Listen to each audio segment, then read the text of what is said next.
good afternoon or good morning, depending on what part of the country you're in. You have joined the webinar for September presented by Advanced Catastrophe Technologies, ACT.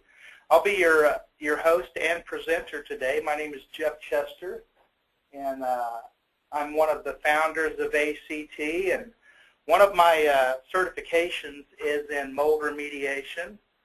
So we'll be talking a little bit about mold, myths, mysteries, and truths.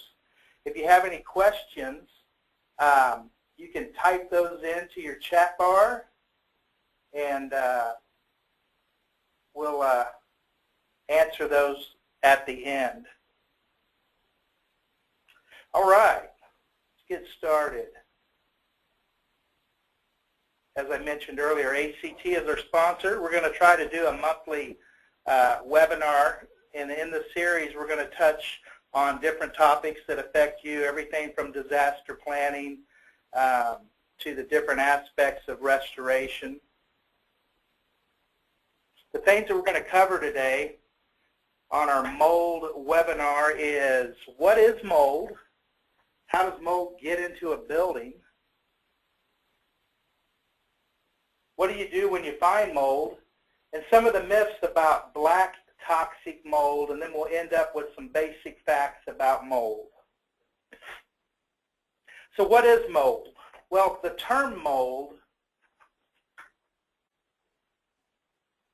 hold on here, where's my cursor? I can't see it. Okay. The term mold is a common word from a group of fungi that are common on food or wet materials. There are thousands of species of mold, and they can be any color, shape, or size. Live spores act like seeds, forming new mold growths or colonies under the right conditions. You can see the two pictures that I picked out there. When a client comes to us and says, you know, I've got visible mold, what should I do? The first thing I tell them that mold is a lot like the head of a dandelion. If it's touched, sprayed, wiped, molested in any way, it'll spread its spores airborne at a big rate. Now, mold will, in nature, mold is spreading spores constantly, and we're going to learn more as we go on that there are mold spores everywhere, except if you're in a clean room in a laboratory that's filtered out the air. And we'll talk about how that mold affects us, those of us you know, who can tolerate it, and we'll also look at those of us that may be at high risk for respiratory issues and the like. Now, mold will get into our buildings, but mold needs moisture to grow. It becomes a problem only when there's water damage, elevated humidity, dampness, and as we said earlier, mold and fungal spores occur naturally. One of the interesting things about mold is it's important. It's one of the Earth's most important recyclers, and it plays a very important part in our ecology. In fact, I just found out that this week we're celebrating, I believe it's the 250th anniversary of the discovery of penicillin. And when people ask me, you know, is mold good for anything? Well, it absolutely is good for the production of penicillin. Some of the common sources of excessive indoor moisture that can lead to mold problems include flooding, and that comes from, you know, several areas. It can be a heavy rain, a runoff. If you live near a river or stream, it can even be from storm surge during a hurricane or tropical storm. Roof leaks are also a common source of moisture intrusion, and that can be also contribute to ice dams and blocked gutters. Wind-driven rain through window frames, that's something that our company runs across a lot when we respond to hurricanes and you know, strong storm cells that affect areas. The exterior walls and door assemblies are also affected from wind-driven rain. And then we have the common things like leaking pipes, sewer backups, overflows, and condensation on cold surfaces. If you notice the picture up there where we've got a window that's condensating, by the time you see that, you can rest assured that the conditions in your home are becoming good for mold growth. So you always want to address heavy condensation and elevated humidity in your office building, your hotel, your healthcare center, or your home.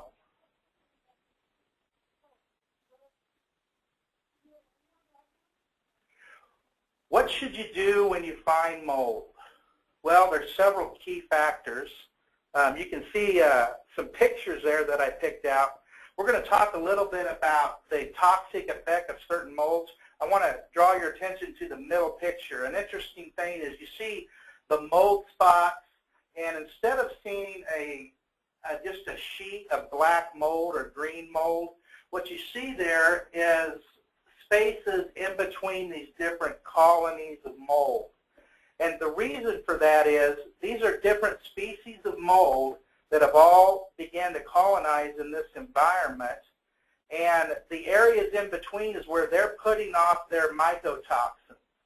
And one of the reasons that mold contains toxins is its way of defending itself from other fungi or other organisms that want to feed on the turf that it's feeding on. So whenever you see a lot of mold and you see spaces in between these patches, it's kind of like that's the battlefront or the neutral zone, where these molds have put off their toxins to fend off other organisms or other species of mold. Common areas under kitchen sinks. You're going to hear a common theme today, and that's moisture and water. Mold is a symptom. I'm going to say this several times. Water or elevated humidity is always the issue. And then there's our good friend vinyl wallpaper. Vinyl wallpaper is a vapor barrier. So when the sheetrock behind the vinyl wallpaper gets wet, it traps that moisture in, and it's a perfect breeding place because the cellulose material in the paper and in the gypsum of the wallboard is a perfect food source. So you combine a good food source and elevated moisture, you're going to have mold. Now, what to do when you find mold? It really depends on the size of the mold area, of the area that's been colonized. It doesn't necessarily depend on the color. It doesn't necessarily depend on what part of the country you're in. When you educate yourself about mold, and we're going to give you some good resources to do that towards the end of the show today, you will find that the way they measure the severity of a mold problem is not by the type, but it's by the size. Typically under 10 square feet, the EPA guidelines for mold remediation in school and commercial buildings states that you don't need to hire a professional necessarily under 10 square feet. And there are safe ways to remediate the mold even on your own. Now, if you've got a mold problem and the size dictates that you need to call a professional in, or you're in a high-risk area with exposure to the safety and well-being of your staff and your clients, or you're in an area where there's people that are at high risk for mold exposure, and you want to hire a professional, the first thing that our company always recommends is that you get an inspection from a third party. And what I mean by that is an environmental consultant who's certified to do mold inspections. Sometimes it could be an industrial hygienist. There are several different professionals that do those type of inspections. But the benefits to hiring a third party is, first of all, this person is not going to be involved in removing the mold or putting back the removed areas. So he doesn't have a dog in the fight as far as how much it's going to cost and what the size and the scope of the job is going to be. So this person will give you an unbiased opinion. He's qualified and certified to come in and do it. And he'll write this protocol, and then you can take that protocol to a professional. Our company is trained on how to read these protocols, and they can give you a price for the remediation based on the protocol that the third-party inspector provided. His protocol will tell us exactly what areas need to be cleaned, what areas need to be removed, what are the proper procedures for cleanup, and importantly also, what are the safety measures that need to take place? Where do we build critical containment? How much air scrubbing of the air needs to take place? So it really gives us and our clients a good idea of what we're looking at and how to judge the scope and the price to get it remediated correctly. And there's another big benefit that we'll talk about here in just a second. What do I do when I find mold? Well, when I'm giving advice, obviously the health, safety, and well-being of the occupants of that area are first and foremost. But even, bigger than that is find the root cause of the moisture. We've had clients that hire us to do a mold remediation and spend, a large amount of money, but they fail to fix the source of the moisture intrusion, and a few months later they're calling us back saying, well, we've got mold again.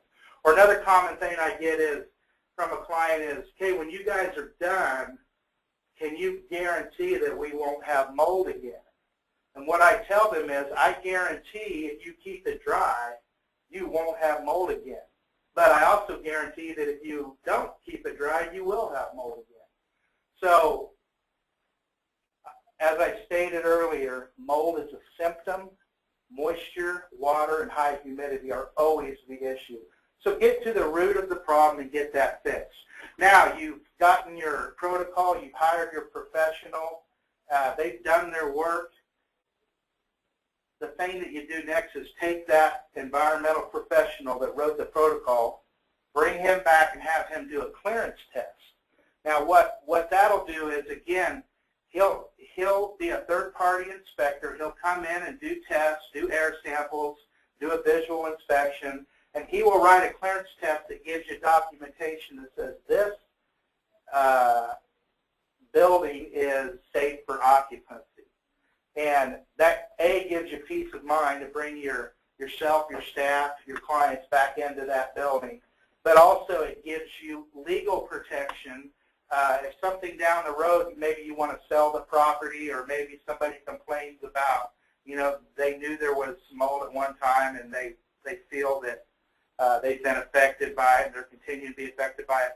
This documentation shows clearly that, yes, there was a problem, but it was taken care of by professionals, and it was cleared, most importantly. So it's a good thing to have moving forward.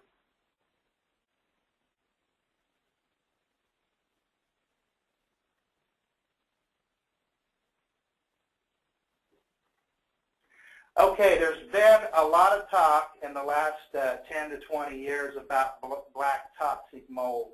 There was a high-profile case down in Texas about a house where the occupants were exposed to black mold. And there was health effects involved, and the husband and the child were affected. Their health was affected.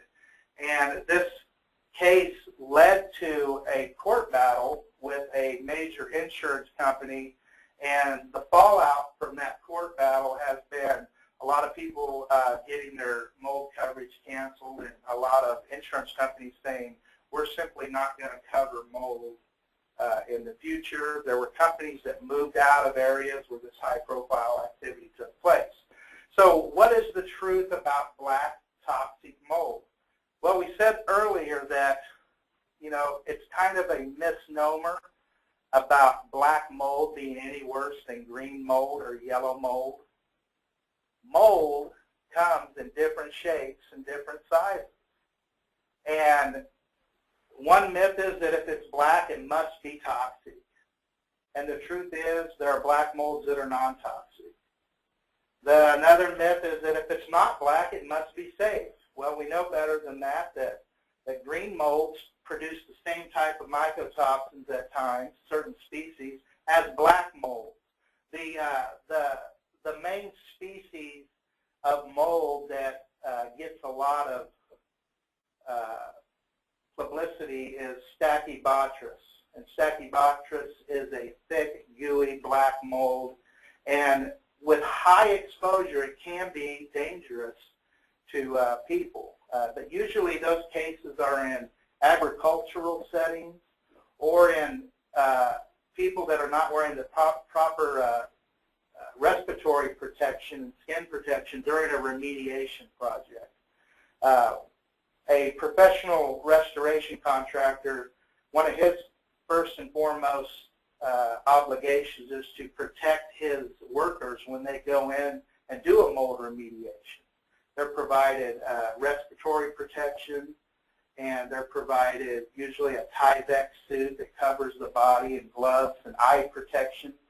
Because, you know, mold, even though it's in the air and you and I experience exposure to mold, it's not in the high concentrations that you see in a water damage or in, like I said, the agricultural arena. So let's talk a little bit more about the toxic side of mold. Mold puts off, like we said earlier, its own natural defense system by producing mycotoxins. And these are microscopic, what they call VOCs, or volatile organic compounds. And these are a poison, they're toxic, and they are a very good defense against other types and species of mold that try to intrude upon their feeding area. The people that are at most risk to exposure to mycotoxins are infants and small children, elderly people, pregnant ladies, individuals with respiratory conditions or allergies, and those with asthma.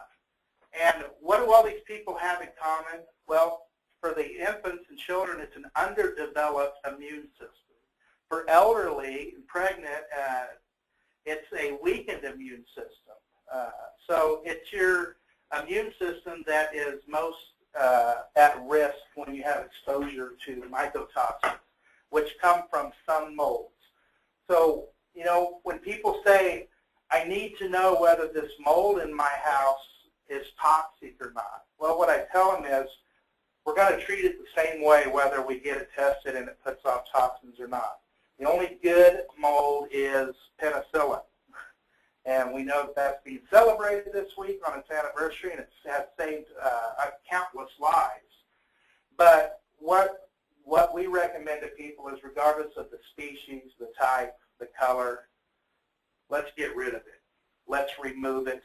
And it's not as mysterious and challenging to remove mold as you may think it might be. We're going to talk about some websites here in a couple slides that will allow you to easily educate yourself on the mold remediation process. Okay, 3 very important mold facts as we wrap up our webinar today. I've said this before, and I'm going to say it again. Mold is a symptom, and moisture is the problem. And if we were in a classroom or a lecture hall, I'd have everybody repeat that after me. We also want to remember that it's a fact that mold's not going to grow without moisture. In fact, no mold that we know of can grow below 60% humidity or on a damp or wet surface. So if you keep an area dry, you are not going to have mold growing. And the really good news is that if you do find mold, there's a lot of help available out there. And here's some handy websites that can get you educated. The EPA.gov is one that has recommendations for mold removal. So far, there are only 3 states that I know of that regulate the remediation of mold. That's Texas, Louisiana, and Florida. There are other states with some pending legislation that hasn't been approved yet. Our company is certified in each one of those states and licensed. And through that certification process, we've been able to get really educated as to some of the particulars as to why mold needs to be regulated. And one of the biggest ones is separating the restoration contractor from the third-party assessor, so there's no collusion there.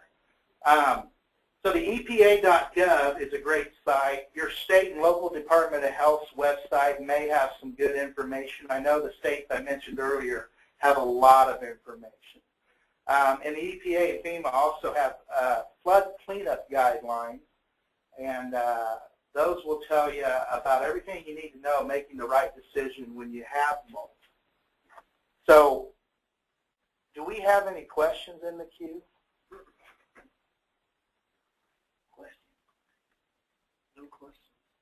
No questions and answers. Okay, well, I want to let you guys know that this webinar and all of our webinars are being recorded, and they're going to be archived on our ACT-CAT website.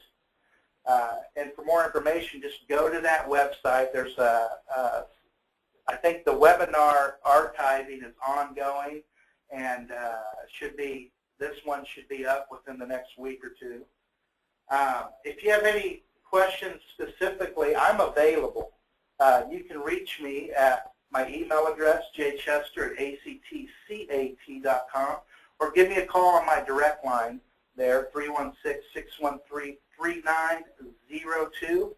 Thank you so much for joining us today, and we look forward to sharing with you again in our next webinar.